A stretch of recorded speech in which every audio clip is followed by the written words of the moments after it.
അത് സീൽ ചെയ്തിട്ടുണ്ടോ എന്ന കാര്യത്തിൽ സീൽ ചെയ്തിട്ടുണ്ടെന്നും ഇല്ല എന്നും വേണമെങ്കിൽ വാദിക്കാം എന്നുള്ളതാണ്. ഇപ്പോൾ ശ്രീ അനിൽ മാനുവൽ തന്നെ നേരത്തെ പറഞ്ഞിട്ടുള്ള കാര്യമാണ്. കോടതിയുടെ കാര്യത്തിലാണെങ്കിൽ ശ്രീ വെങ്ങാനൂരും അങ്ങേക്കുമൊക്കെ അറിയാവുന്നതാണ്.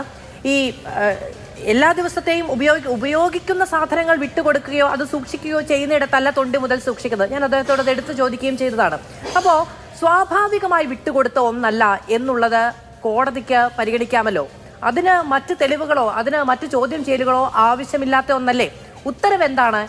ഇവരുടെ അടിസ്ഥാനപരമായ ആവശ്യങ്ങൾക്ക് ഉതകുന്ന സാധനങ്ങൾ അത് വിട്ടുകൊടുക്കണമെന്നുള്ളതാണ്. പക്ഷെ വിട്ടുകൊടുത്തത് തൊണ്ടി മുതലാണ്. ഇത് തിരിച്ചു കൊണ്ടുവരുന്നത് 4 മാസത്തിന് ശേഷമാണ്. തിരിച്ചു കൊണ്ടുവരുന്നത് സ്വേച്ഛയാണ്.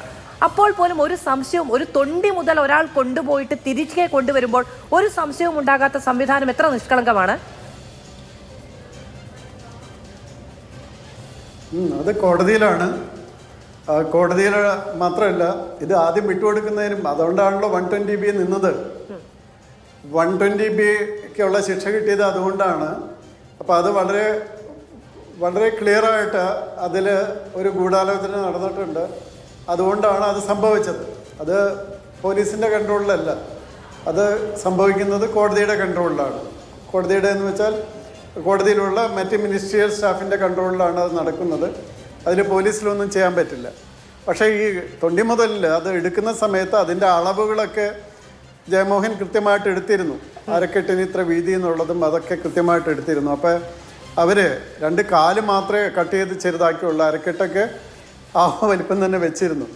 പിന്നെ മറ്റൊരു കാര്യം കൂടിയുണ്ട്. ഇതിലെ പ്രതി ഓസ്ട്രേലിയയിൽ തിരിച്ചു പോയിട്ട് അവിടെ ഒരു മർഡർ കേസിൽ പ്രതിയായി. ആ പ്രതിയായതിനു ശേഷം അയാളെ ജയിലിൽ കിടക്കുന്ന സമയത്ത് അയാളുടെ സഹതടവുകാരനോട് ഇന്ത്യയിൽ സംഭവിച്ച കാര്യം പറയുക, കൊടുത്ത കൈക്കൂലിയുടെ അയാൾക്ക് ചിലവായ പൈസ കൈക്കൂലിയല്ല. അപ്പോൾ അത് ഇന്റർപോൾ വഴി CBI വഴി അത് കിട്ടി. അതെല്ലാം എവിഡൻസിൻ്റെ പാട്ടായിട്ട് ഇവിടെ ഉണ്ടായിരുന്നു. അപ്പോൾ അതുകൊണ്ട് ആ പറഞ്ഞ വാദങ്ങളൊന്നും നിലനിൽക്കില്ല. അപ്പം അതുകൊണ്ട് വളരെ എന്താണ് പറയുന്നത്, എന്ത് കുറ്റകൃത്യം ചെയ്യുമ്പോഴും എന്തെങ്കിലുമൊക്കെ ബാക്കി വയ്ക്കും. അതൊരു ക്ലീൻ പ്രൂഫുള്ള ഒരു കേസാണിത്. അപ്പം അതുകൊണ്ട് ആ കാര്യത്തിലൊന്നും അപ്പീൽ പോകട്ടെ. എല്ലാ കേസിലും അങ്ങനെയാണല്ലോ.